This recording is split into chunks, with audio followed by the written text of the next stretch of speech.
Hello, everybody, and welcome to Recurrent with Todd Evans. This is the show with my first guest. How exciting is that?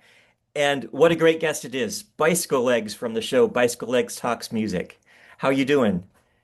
Oh, it's wonderful. It's an honor to be your first guest. I really appreciate that you asked Thank me you. to do this. And I'm really looking forward to this topic too. It was a tough one.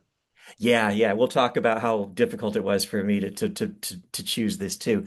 So what we're going to talk about is we are going to rank the solo prog albums of Neal Morse. And so what we're talking about here is we're talking about the albums that Neal Morse made with Neal Morse on a plethora of instruments, Randy George on bass and Mike Portnoy on drums. And that's the core band.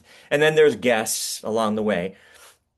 So that was 2003 through 2012, and then we were blessed with an extra one of these albums in 2020. And so we're not talking about Spock's Beard, and we're not talking about the Neal Morse Band, and we're not talking about Hmm. the musicals or the worship albums or the singer-songwriter albums. We're going to stick to the core. I like to call it the core eight, like a lot of people Yeah. call the Moody Blues albums the core of the 1970s the core seven. And so what we're talking about is we're talking about Testimony, that was 2003, One from 2004, Question Mark from 2005, Sola Scriptura from 2007, Lifeline from 2008, Testimony 2, 2011, Momentum 2012, and then a few years later, Sola Gratia from 2020. Sola Gratia was made during the pandemic, so it was easier for Neal Yeah. to make an album where he did a lot more on his own and then could just get the performances from Randy and Mike. So we're going to start then with number eight. And so, Bicycle Yeah. Legs, what's your number eight? Okay. My number eight is his album from 2008, and that is Lifeline. Got a signed copy there, Neal Oh, very Morse. nice.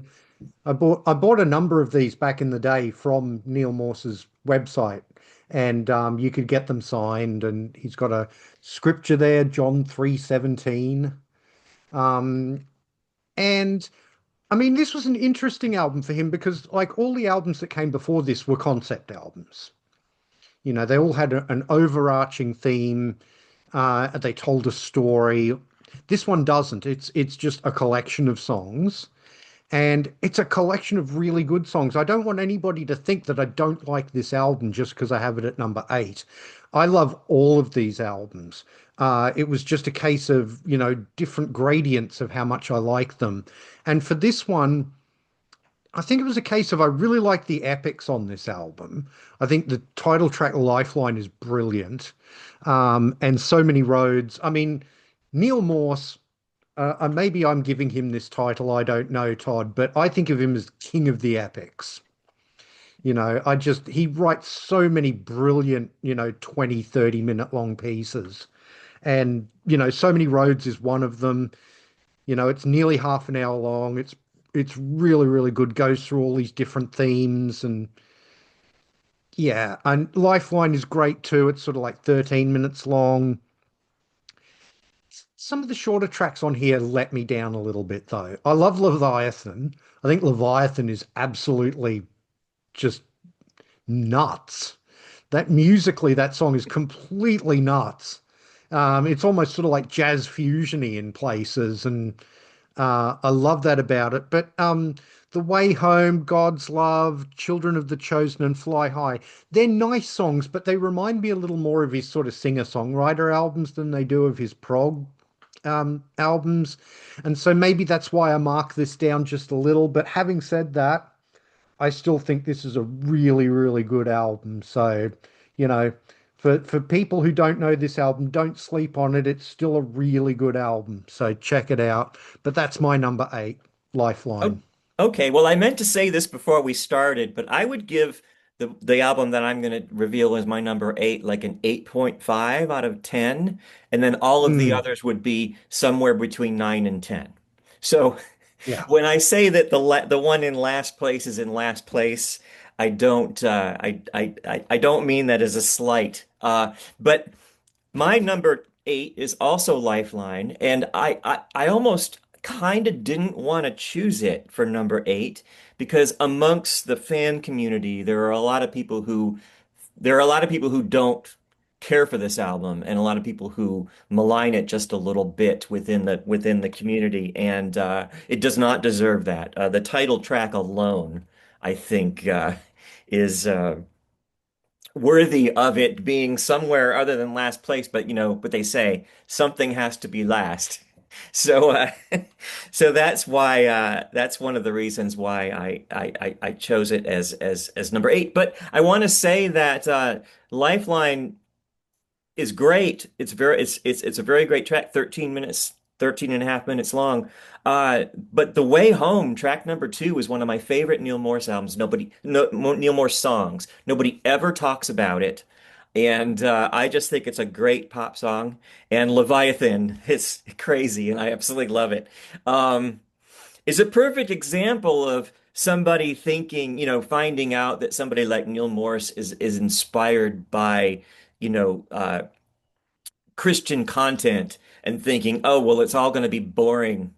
And it's like, no, he always finds something really dark and sometimes scary within the realm of religion and religious content. And Leviathan is a perfect example. When Neil Morse band started touring on their first tour, and they didn't quite have, an entire set of Neil Morse band songs. They played Leviathan, and I was thrilled because I thought that was great.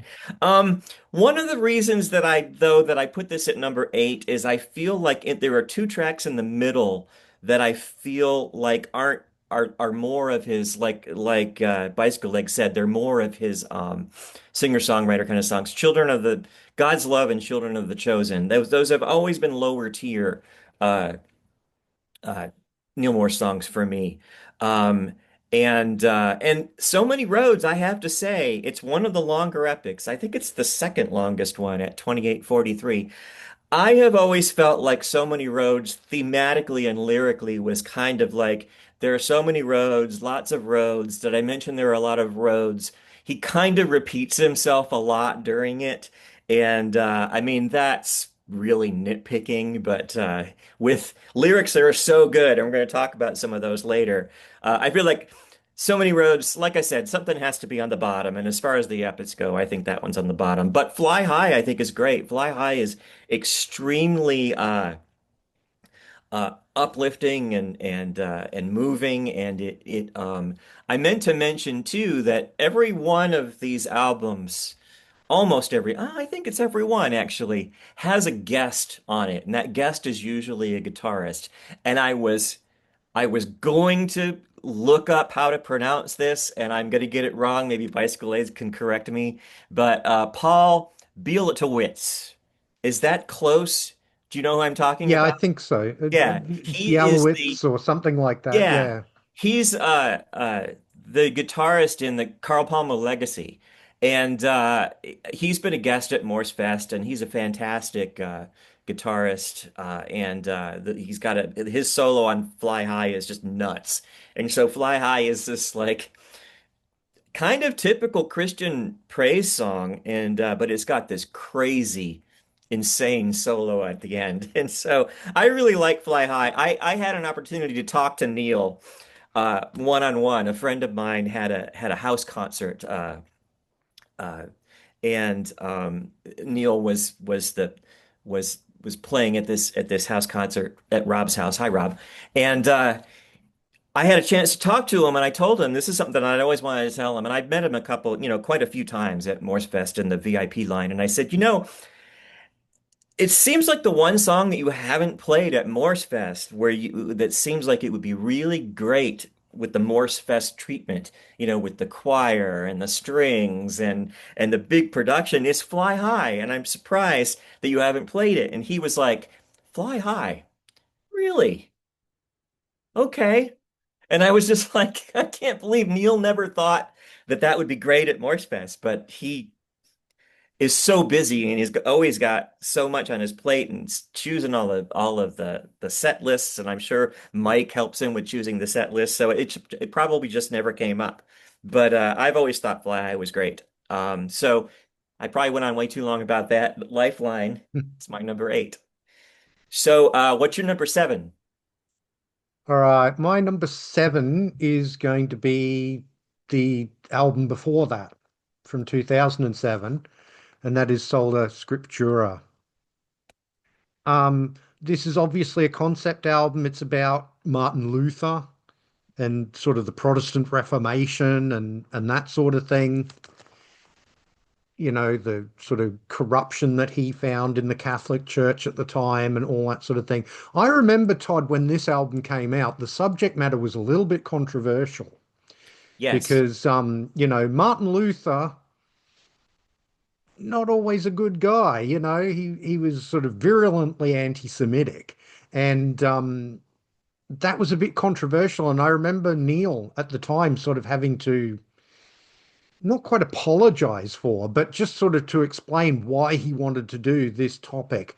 Um, Yeah. and There's a and disclaimer paragraph in the liner notes about that. Yeah. yeah, exactly. So, you know, I may have marked this down a little bit because of that, the fact that Martin Luther is the subject matter here. And it's that sort of tiny little things that I'm having to find to sort these albums, because musically, this is really, really good. Um, it's got some great themes in it. It has two huge epics at the beginning, The Door and The Conflict.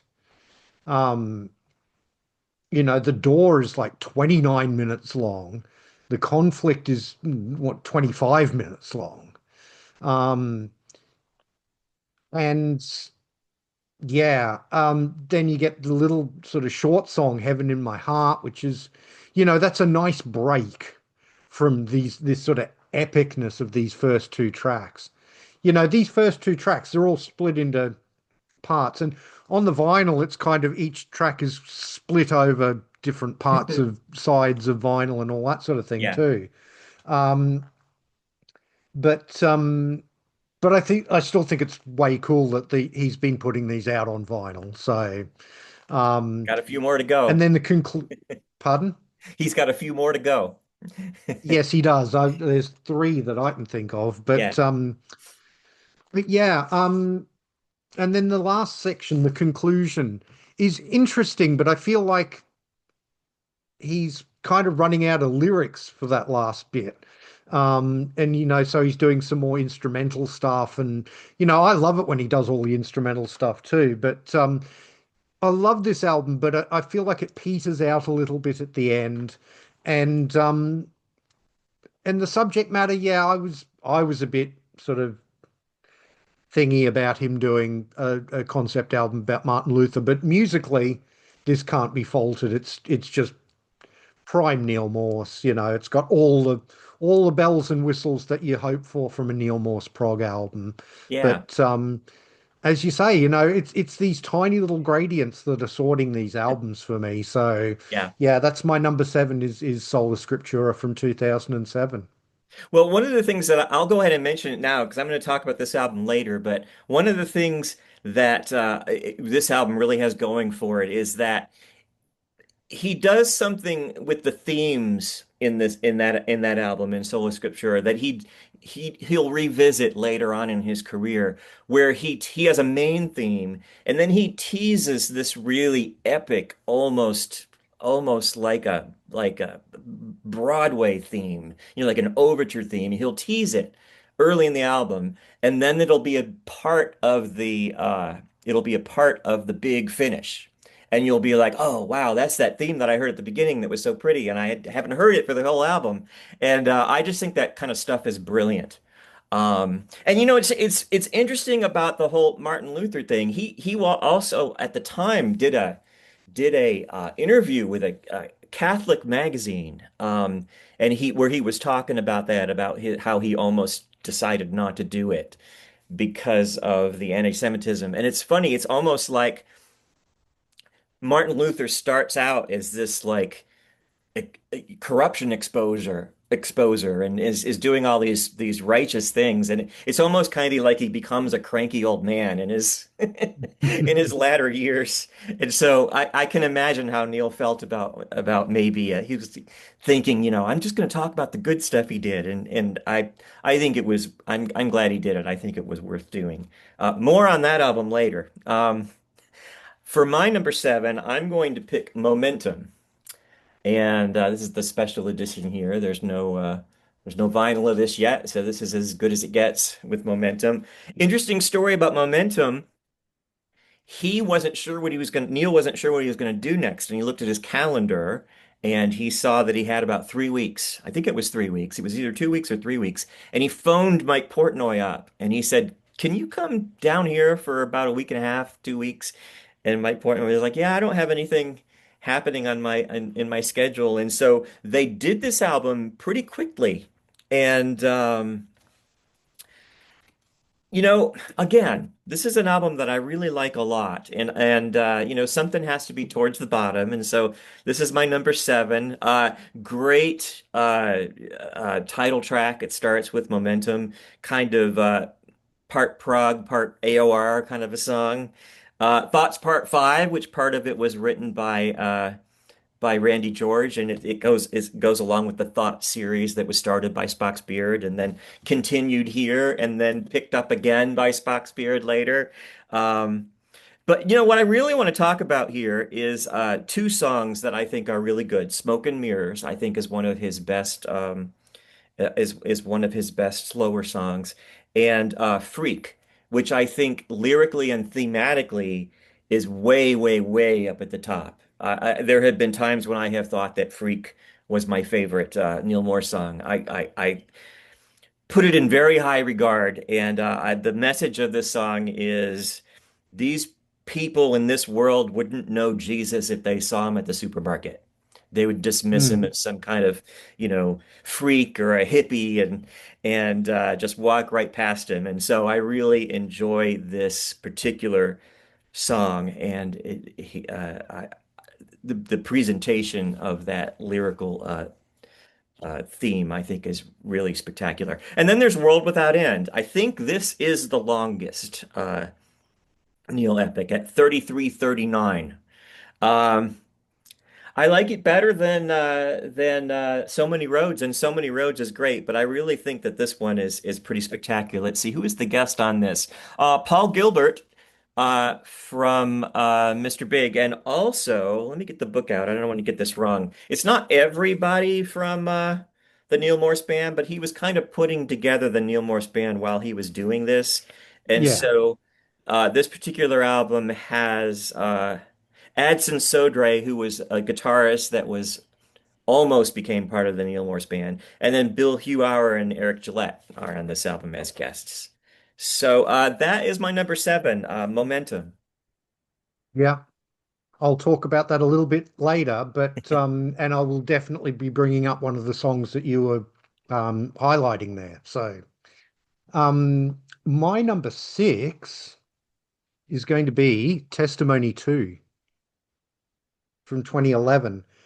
This is interesting because, like, title-wise, you think it's a sequel to the Testimony album, but it isn't really. It's basically, it kind of takes the part in the Testimony album where he comes to the Lord and expands on that, kind of like takes that one section and turns it into a whole album, as it were.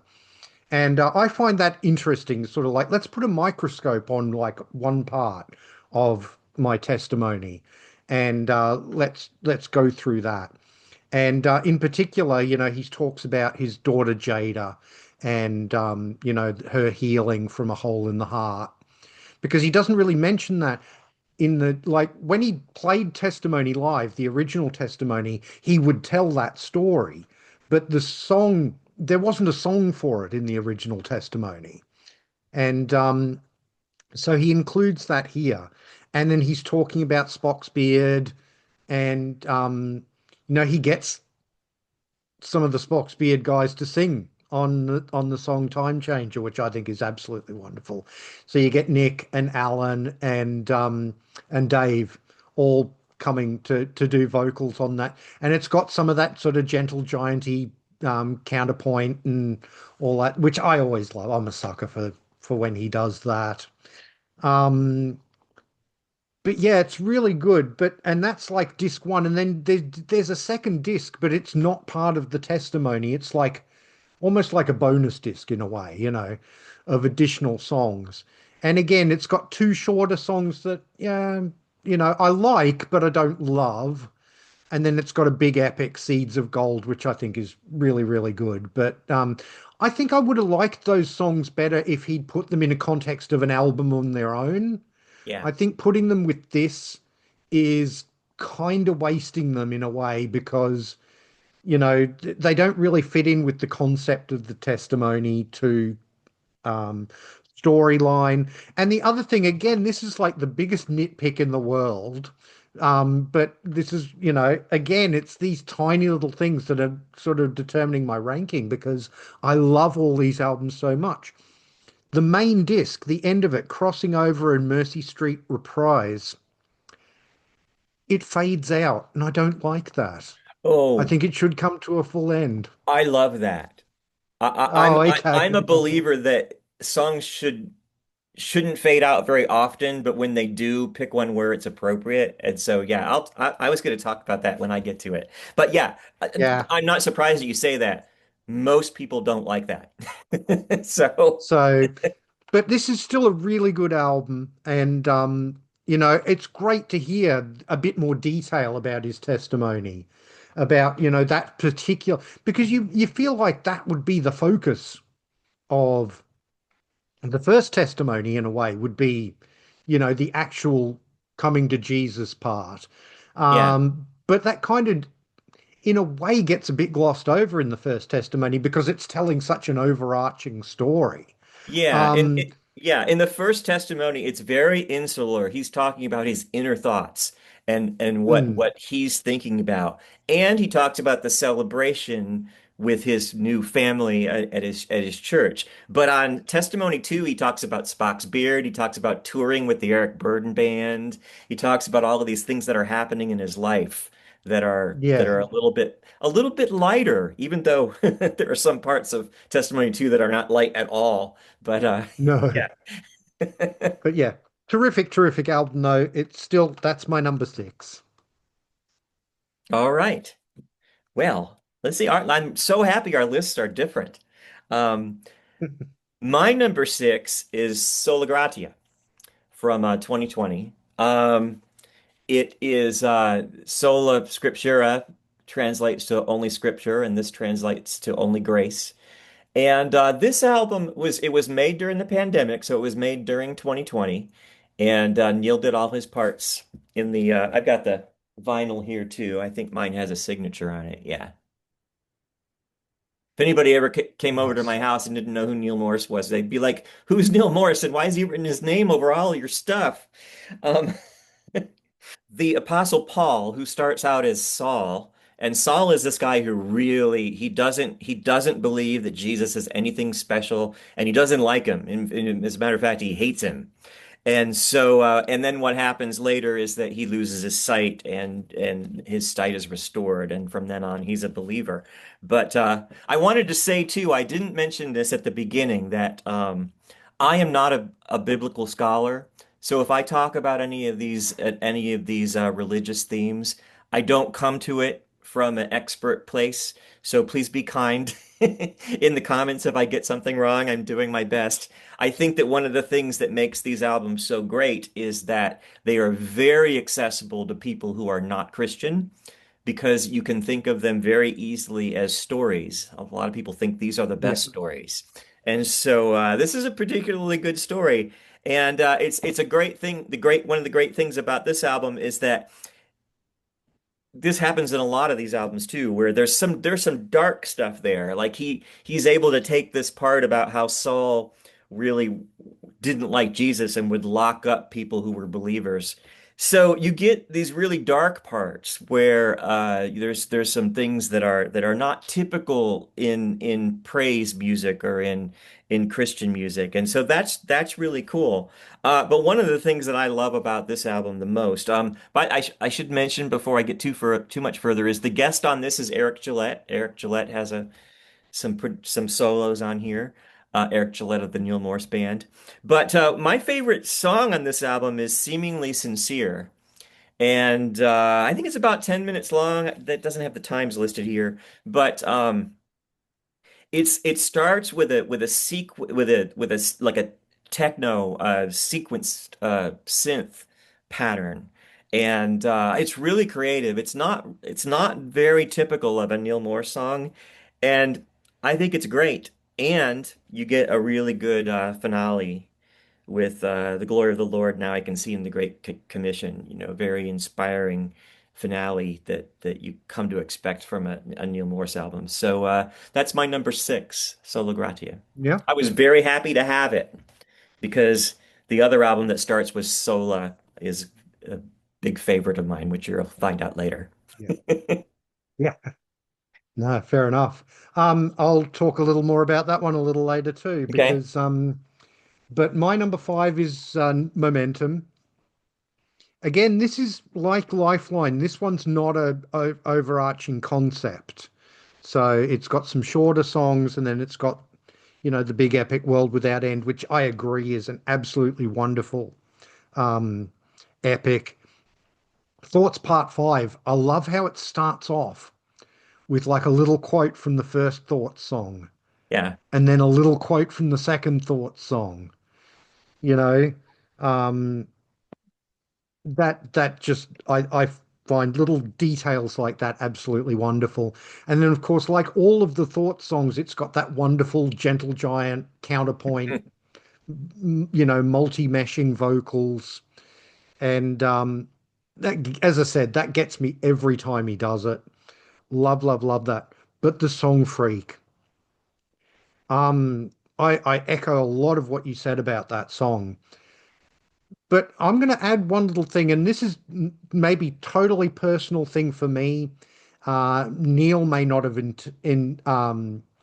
intended this at all with his lyric, but the first half of the song, before it becomes absolutely clear that he's singing about Jesus and about, as you say, how he wouldn't be recognized, if people saw him today, especially sort of, your right-wing evangelicals and that sort of thing. I think, they would, yeah, persecute him and lock him up and all that sort of thing. But the first half of this song, it obviously is applying to Jesus. But to me, it could just easily as apply to someone who's neurodivergent. And Oh, yeah. and I and never considered that. I, well, as a neurodivergent person, that's something that kind of did occur to me. So, um, yeah. So as I was re-listening to these albums in the last sort of few days to prepare for this show, that really got to me. The first half of this song, I was just listening along. I wasn't reading along with the lyrics. I was hearing them, and taking them in that way. And it really, yeah, for the first half of the song, it kind of felt like he was singing about someone who was neurodivergent. And yeah, and then, I think a lot of people would find that with Jesus, um, Yeah. especially in this day and age. They would, the whole point of this song is that the world would see him as a freak, would see him as some sort of weirdo. And yeah, I really identified with that. But I think the shorter songs on this album are better than the shorter songs on Lifeline overall. And the epic, wow. I mean, just World Without End. It's one of his all-time great epics. So this is a terrific album. To have this at number five for me was, tough because I really, really like this album a lot. Um, Weathering Sky is really good. The title track Momentum, as you mentioned, just it's only 6.5 minutes long, but it's got an epic sweep to it in a way too. So I really love that about it. So yeah, that's my number five. 2012's Momentum. Really, really good album. Yeah, yeah, definitely a lot of highlights on that one. Okay, so my number five is Testimony. And I met Testimony is from 2003, and I meant to go to get it. It's over there. But Neil's first record that he made as a solo artist after leaving Spock was is actually a worship album, or really a contemporary Christian album called God Won't Give Up. And he played it for his buddy Mike Portnoy. And he said, "Well, what do you think of that as my first solo album?" And Mike Portnoy, I don't want to misquote him, but he said something along the lines of, "If you release this right out of the gate after being in Spock's Beard, this is all everyone will expect from you." And he said, you should do a prog album. If you've got some kind of theme in your head that's similar, but you can make it a prog album, that might be the best thing to go out on. And so Testimony is what he came up with, which is pretty Mm, spectacular because it's a really long album. It's got a lot of prog elements. It's got Mike Portnoy on it. And again, this is not an easy thing to not put this higher. Um, but there are songs on this record that I listen to weekly. The California Nights I almost always use to test out stereo gear and speakers and stuff because all of that little intricate little cymbal work by Mike on that song, and there's backing vocals and there's a brass section, and it's just a great stereo demo song. When the first time I saw Neal Morse perform was at Morse Fest uh, 2014, where he did Testimony in one, and the first night was Testimony, and he came out from the back of the it was in a church, and so he came out from the back of the sanctuary with an acoustic guitar and walked down the aisle to the stage. And I remember being so excited to see him because I'd been wanting to see him for so long. And so this album is always special because he walked, through the crowd and right by me singing The Land of Beginning Again. And I just thought that was a great way to start the show. There are some really good uh, slower ballad type songs in this song. The first one in this album, the first one being Wasted Life, and then It's All I Can Do, and I Am Willing is probably one of his very best of those kinds of songs. And the reason why I picked this one at number five and Testimony 2 higher is because I kind of feel like the way that this album ends, I mean, it's very uplifting and very spiritual, but it doesn't really end like a prog album, and I guess I sort of have always wanted it to end like a prog album. And so it's split up into five parts, and the part five, it's very joyous and very uplifting, but after so many kind of really deep and sad songs on this album, I understand why it doesn't end sadly, but I kind of wanted the album to have a more epic ending, and so I put it at number five. Carrie Livgren is the big get. There are a lot of guests on this album, but Carrie Livgren plays on this album. He's probably the most notable guest. yeah, So that's my number five. yeah, yeah. No, fair enough. My number four, Sola Gratia from 2020.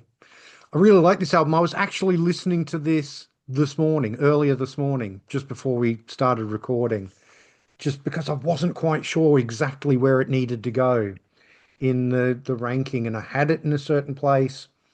And then I really love the story of this one. You know, I feel like of all his albums, this is the one that most sort of tells a cohesive story, sort of a narrative from beginning to end. And I love that about it. And it's an interesting story because, Saul, he's a Pharisee, he is a persecutor of Christians, he, believes that they're heretical and, He's trying to put them in jail and all that sort of thing. And then he has, his big conversion on the road to Damascus. But before that, he's a witness to the stoning to death of Saint Stephen. And that's what the song Seemingly Sincere is about. And I agree with you 100%. That song is the sort of centerpiece of the album. Um, because he's there as a witness to this, death by stoning. And as he's watching Stephen get stoned, Stephen is, committing his spirit to the Lord rather than, saying, help, help, let me Yeah. go, stop. You know, he's, you know, just committing himself to the Lord. And, you know, he witnesses, and I think that's the beginning of the change in Saul, and Saul becoming Paul on the road to Damascus. And the vast majority of this album, though, is about Saul's, persecuting of Christians. It does, Yeah. as you say, talk about the darker side of it. It's It's the not angry until you stuff. get Yeah. it's not until you get onto side 4 of this record that Yeah. he actually finally converts on the road to Damascus. So, you know, again, as you say, it's not a lot of Christian themed albums would go into that side of the Christian story, especially of, Paul, possibly along with Peter and Jesus himself, one of the most important people in the beginning of Christianity. Paul is credited with writing like 13 books of the Bible, of the New Testament. So, and yeah, I mean, it's a great story. And musically, you talk about the beginning of Seemingly Sincere with the sequences and stuff. It does do things that Neal Morse albums haven't done before, and I like that. It's nice to see him branching out and doing something a little bit different. But I was really pleased when this album came out. Um, I had kind of lost touch a little bit with his career during the Neal Morse band era, and that was a me problem. I just wasn't sort of getting into that sort of music at the time. I've since gone back and, learned to love those albums too, the Neal Morse band albums. But although they are different from these, there's no two ways about it. The Neal Morse band has its own character. Um, and but it was really great to have this, and it sort of took me back to the classic Neal Morse of sort of the early 2000s and that sort of thing. And I loved that about it. So there's a little bit of sentimentality about it, probably bringing it up a notch or so in my ranking. But yeah, that's my number 4, Sola Gratia. Yeah. I love the Neal Morse band. I absolutely adore them, and we love I love everybody in the Neal Morse band. They're all fantastic people and great players, and I love the fact that when you get one of their albums, you can tell, you can try to guess. Oh, that sounds like it's Eric's part. Oh, that sounds like that's Bill's part. But I prefer it when Neil drives. Hmm. Like when he's the sole driver and the sole person who has the vision. And that makes his solo works like these and the Neil Morse Band records really complement each other very well. And so, like I was saying, I love the Neil Morse Band, but I prefer it when Neil's name is on it and he's the main architect. And so these albums really I put them a little bit ahead of the Neil Morse Band albums. And when I say a little bit of ahead, I mean like a very tiny bit ahead. I forgot to show earlier, but I'll show it now because it'll be a good transition. But there's my Neil Morse testimony vinyl, which I guess is relatively rare now. This one's autographed because he didn't receive them before he was going to Europe for a tour. And so he wrote everybody who pre-ordered one and said, I can't send them. I can't ship them before I leave. So it'll have to wait till I come back. So we all got personalized autographs, all the people who pre-ordered. So that's why that Oh, one's that's like lovely. that. I really like that. But My number four, Testimony 2. Now, we talked about Bicyclelegs talked about the fact that this album has a second disc that kind of doesn't go with the testimony theme. And, I kind of wanted to slight it for that, but I think that we'll talk about the second disc in a minute. But the first disc, the testimony part of it, is I think melodically a little bit better than the original testimony. I think that some of the songs on here, there are songs that have just really great, like almost like fusiony chops to them, just very, very, very proggy. And Time Changer is one of those nighttime collectors. Time Has Come Today. These are all great. I mean, they're all like really great, just inspiring, just fantastic good playing and a lot of energy. And The Truth Will Set You Free. It's for you.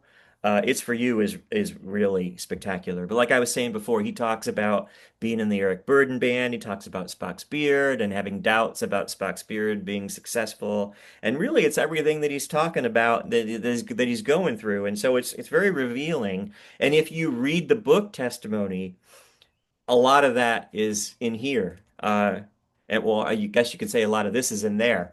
Um, but I think Crossing Over slash Mercy Street Reprise, the finale of the testimony part of this album, is one of his melodically one of his best compositions. It's right up there with the album that I chose as number one. Is my favorite Neal Morse melodic compositions. I just think it's great. It's a finale song that goes through, it reintroduces almost all of the choruses and themes from the previous songs.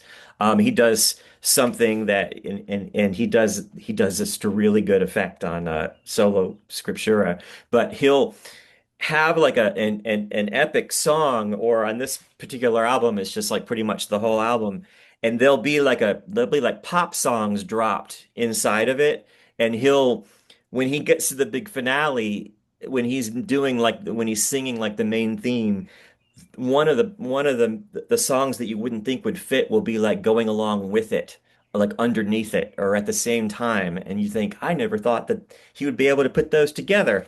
Crossing Over Mercy Street Reprise is like that. It's just one thing after another. It just gets more beautiful and more beautiful, and the transitions are great. There's lots of key changes. There's lots of epic key changes. And the fact that it fades out to me really works for me, because I really don't know how he would have ended that, because it just builds and builds and builds. It gets bigger and bigger and bigger to the point where fading out is almost all it can do.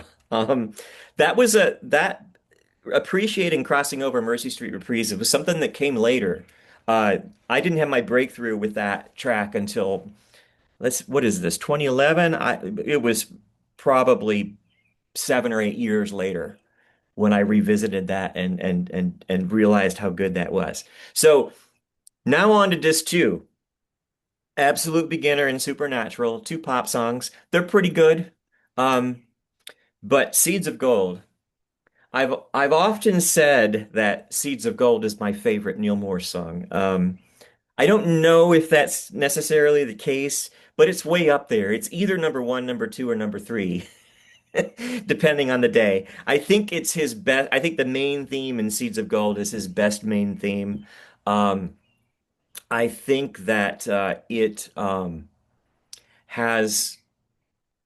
If somebody asked you, what does Steve Morse sound like playing a solo? What's his style? What's he sound like? What's the quintessential Steve Morse solo? I think you could point to the solo in Seeds of Gold and that would cover it.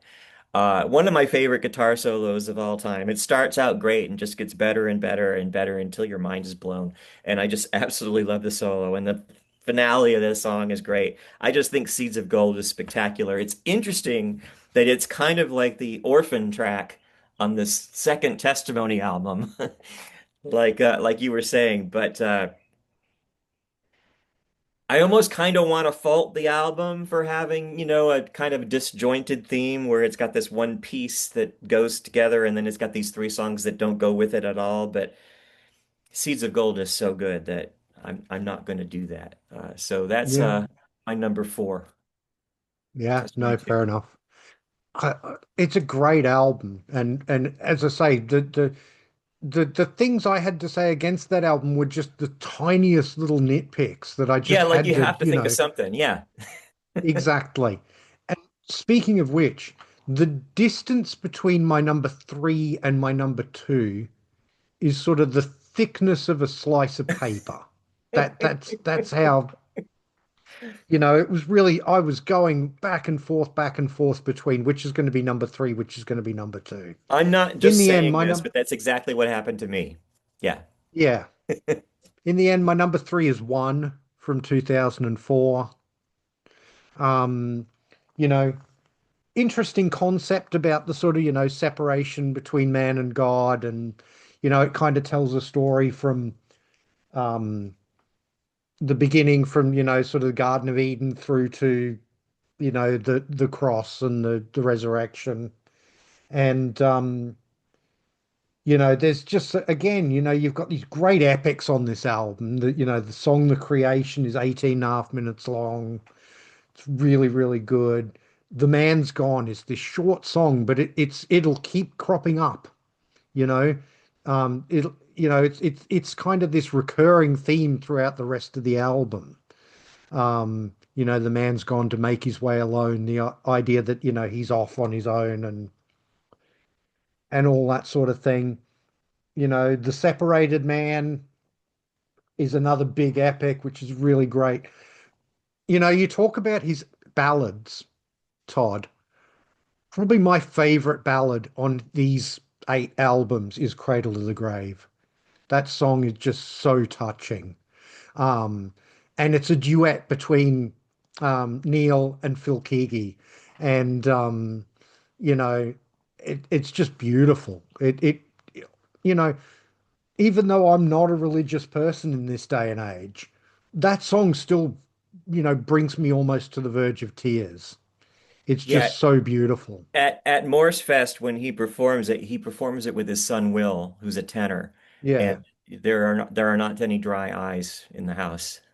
I I yeah. have difficulty talking about how touching it is. Yeah, no, it's absolutely gorgeous song. And then, I mean, I love some of the transitions in this album. You go from Cradle to the Grave, which is tugging at your heartstrings, to Author of Confusion, which again has these wonderful counterpoint vocals. It's crazy, it's proggy as hell. It's just really, really, really good. It's one of my favorite sort of gentle gianty songs that he does, and that dun a little diddle dun a little little diddle little diddle din. Love it. Um, and then Help Me, the Spirit and the Flesh is great. Father of Forgiveness, again, we're getting into the ballad territory. Um, and then you get the reunion, and then on the vinyl you get the bonus song King Jesus. So Gotta be one of the um, finest bonus songs of all time. yeah. So, it was so hard not to have this at number two, Todd, but it was just teeniest little thing, but it's my number three, and it's just such a class album. Just love, love, love that album to death. Yeah, yeah, I went a different route. I almost put one in this position, but I put question mark as my number three. And the reason I did that is because I almost flip-flopped it because I like the theme of this album, the theme that is like uh someone it's from this perspective of someone who thinks they're not worthy of the kingdom of God. And it's basically um and then there are parts in the lyrics where he says the unwashed come through the gate. And it's just it's very inspiring, and I really like the concept of this particular one. But I felt like well, I don't want to give away my number two, but I felt like this one musically wasn't quite as good as what's coming up later. Even though it's great. I mean, obviously it's number three, so So I think that this particular album, the guest on this album, there are a couple of them, there are three of them, Steve Hackett, Alan Morse, and Ronnie Stolt. And so all of them play on this album, and I think this album is it's a very exciting album. When they played it at Morse Fest 2015, it was just they had all of these screens, and all of the screens were like fire, like big flames, and it sort of looked like the album cover, and it was very exciting. This is meant, Neil says this is meant to be thought of as one song, and you can do that. I think that's pretty great though that you can separate it out into separate songs if you want to, which I tend to do. So I like that he structured it that way. I think In the Fire and Solid as the Sun are great, almost heavy tracks. And 12 is really spectacular. I think that's the one that Steve Hackett's on. And it starts with the Temple of the Living God and it ends with a song. He didn't even call it the Temple of the Living God Revisited. He just called it the Temple of the Living God Again. But they're Mm. not the same song. Um, really exciting and uplifting and inspiring record. Question Yeah. mark. It's one of my favorites. I love the artwork. I love the Thomas Ewerhard. I think I'm saying that right. Artwork Mm. on that. And so yeah, it's my number three. It was upset by what I picked for number two. So oh, and then Yeah. I have the vinyl of that one too. So Yeah. it splits out like this, in case you're wondering, and it has a bonus track, a demo called The Way, and then a live version of In the Fire and Solid as the Sun from Morse Fest 2015, which I Yeah. often say is the best concert I've ever seen. It was question mark on night one and Sola Scriptura on night two. So, Yeah. Well, it's my number two.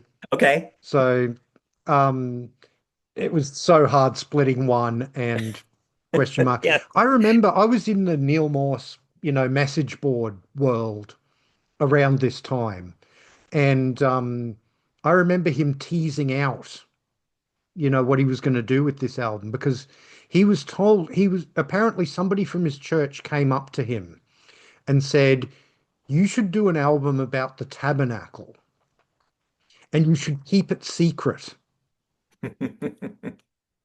So, he told us he was working on an album, but he couldn't tell us what it was about. And he was like getting us to guess what it would be about. And I don't think any of us came anywhere near close Yeah. to guessing it. But I'm a little bit different from you, Todd, in that I do very much listen to this as one big long song. And I love that about it. It's also his most concise album. It's under an hour long, Yeah. which um which is an interesting thing, and it's in 12 parts. 12 is a very big number in Hmm. Christianity and Judaism, and and in the song 12 he sings about all the different 12s, the 12 tribes of Really clever Israel, song. Yeah. 12 tribes of Israel and the 12 disciples, and etc., etc., etc. You know, what an important number 12, is in Judaism and Christianity. And I love this. And I just wanted to say, you were talking about, the guitar guests on this album, Steve Hackett, Alan Morse, um, uh, Roy Stolt. But there's also a keyboard guest on this album, Oh Jordan yeah. Rudess. Yeah. So, I mean, it's not often that Neil has an extra keyboard player on these solo albums. So I can't remember which song he plays on, but yeah, it's great to have him on there too. So, And he says and yeah, this the really, bonus tracks on, oh, I'm sorry, go sorry. ahead. No, I was just going to say the bonus tracks on this album are really good too. Oh So, yeah, they're totally worth having. He makes this really bold statement in the middle of the song 12. I forgot to mention this. He says he says 12 makes a day, 12 tones in music, 12 months a year. Do you think it's an accident? And it's mm, just very I love the way he puts that. yes. Because it's like he's really trying to drive home the point. He was like, Yeah. "Listen to what I'm saying to you." I Mm. just love that. Okay, so where are we? That was your number two, Number two. correct? So my Yeah. number two is one. Uh, I almost put it at number three, and the reason that I almost did that was because the theme of this album is basically somebody who could it's about a person who could really do with some help from a higher deity, and they decide to go it alone.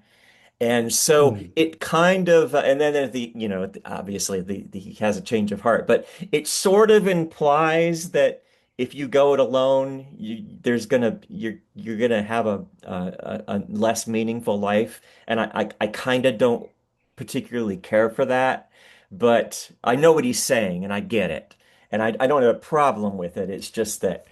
I think that's a little harsh. And Mm. so that's why I almost put it at number three, but the songs are just it has to be as high as it is. Uh Bicycle Legs did a great job going through it. The Separated Man with the Eastern sounding themes and it's just really different. I mean, this was only the second of his prog solo albums, and having the Separated Man be on it, I mean, wow.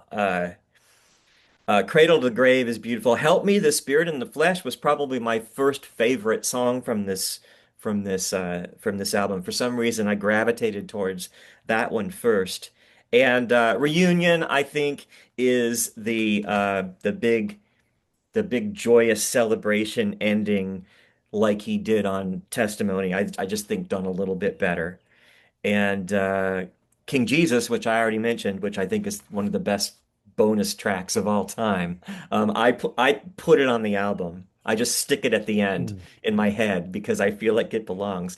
And he plays it a lot, so I think he thinks pretty highly of it. So yeah, that's my number two. One. Yeah. Well, I think you know what my number one is, Todd. I think so. Um, it's the only one left, and it's an album that I had, and I still do to a certain extent, but certainly when it first came out, I had a very, very deep personal connection to this album, and that is Testimony from 2003. Triple album on vinyl, double CD, and yeah, it's basically his autobiography. You know, it's his life story. And when this album first came out, I was a believing Christian. And I was also going through a really, really rough time in my life. Um, it was just, you know, I'd lost my mother the year before. Um, I was looking after my son, who was just an infant.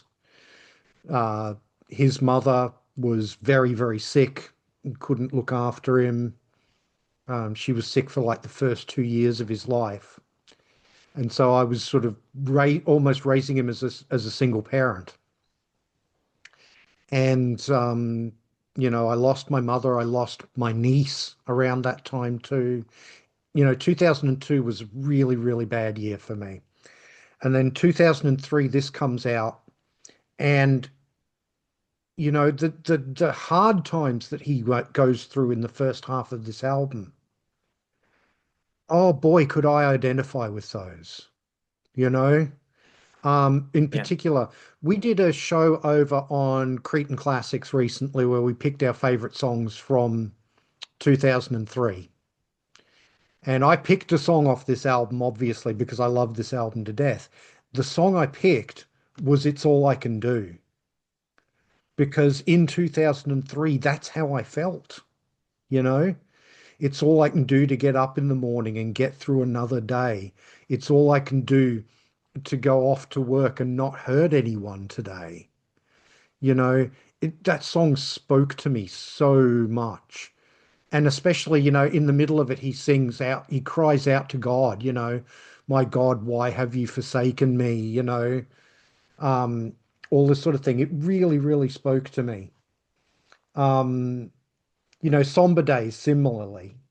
Um, and but then he starts to come to God, and you get. I think I'm going to disagree with you on this, Todd. I think the sort of joyous ending is the perfect ending for this There's not because another he way to do it. no I just had to get it used it to it, it. part five I think is just it's almost getting into praise and worship music, which I was very much into at the time in 2003. I was Yeah. actually part of our church's praise and worship team. Um, and yeah, uh, I a song like Rejoice, I could see that being sung in a church. Yeah, if you've Or ever had any exposure to that kind of thing, it's very accurate. Yeah. yeah, or Sing It High too. That could be a song that they sing in church, you know.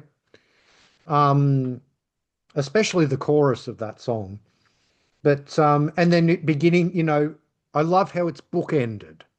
It starts with the land of beginning again, it ends with the land of beginning again. And at the beginning it's a question, is there a land of beginning again? And at the end of the album it's a statement, there is a land of beginning again. And I love that about it. Even though I no longer am a member of the church or anything like that, I still can, totally identify with his journey on this album. Musically, it's absolutely brilliant. I don't think there's a wasted note on what No. is a double CD or a triple vinyl album. Yeah. Um, it's absolutely, to me, it's his perfect work. So, yeah, that's my number one testimony from 2003. Yeah, and I have to agree. I think it's all I can do is kind of the lyrical centerpiece of the album. And if you see him Mm, perform the entire album live, it's really a spectacular thing.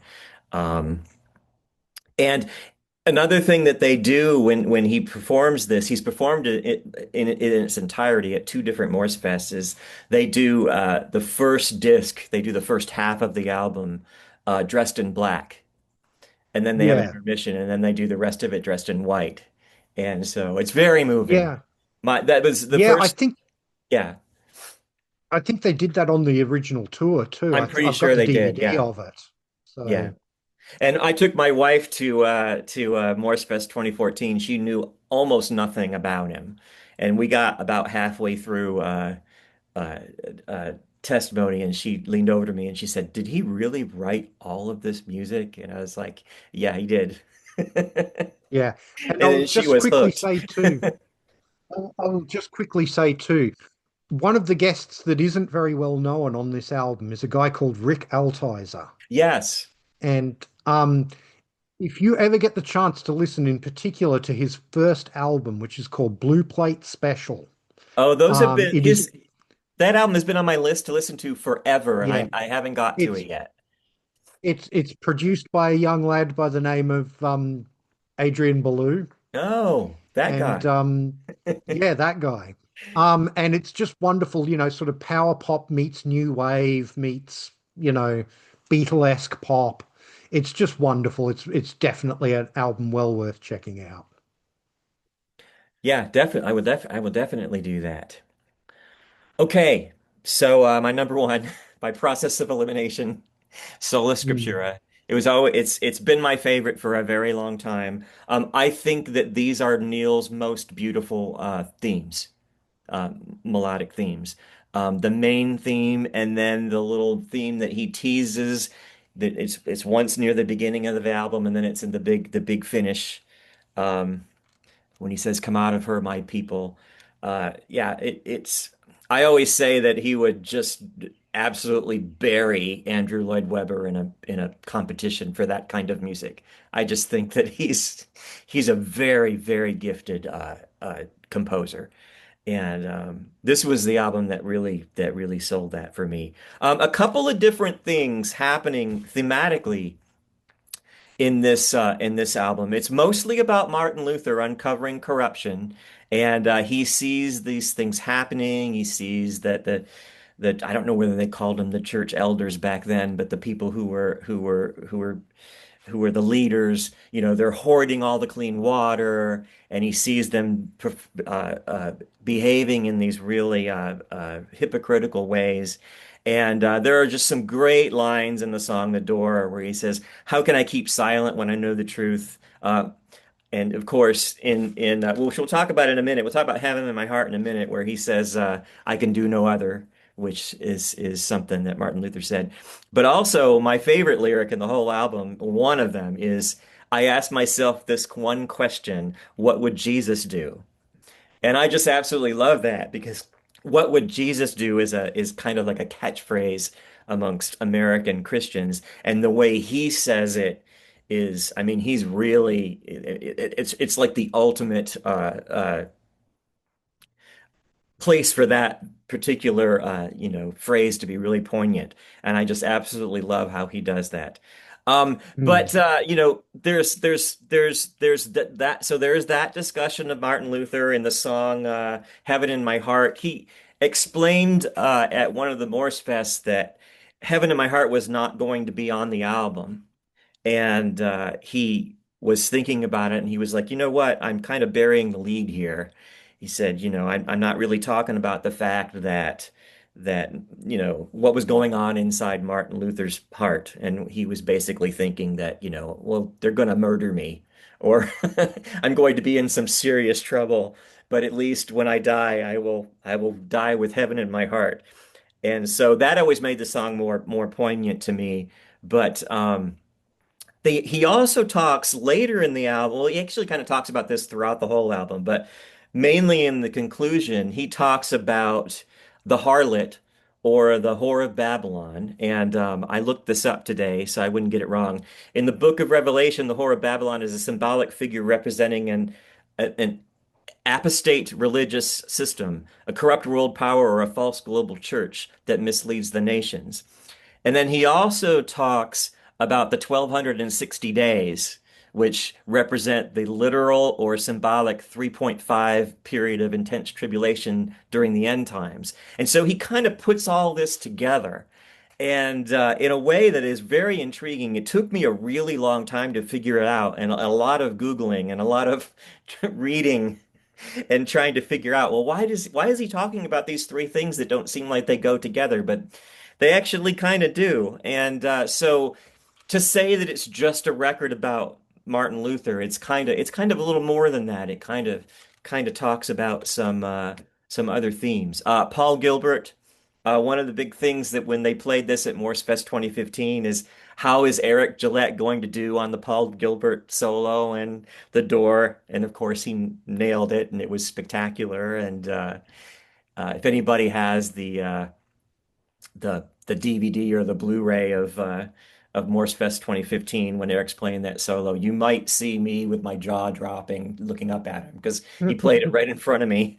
Um, but but yeah, I absolutely love this album. I think it's gorgeous, and I think it's interesting that it ends with something that preachers tend to do at the end of their sermons, where he says,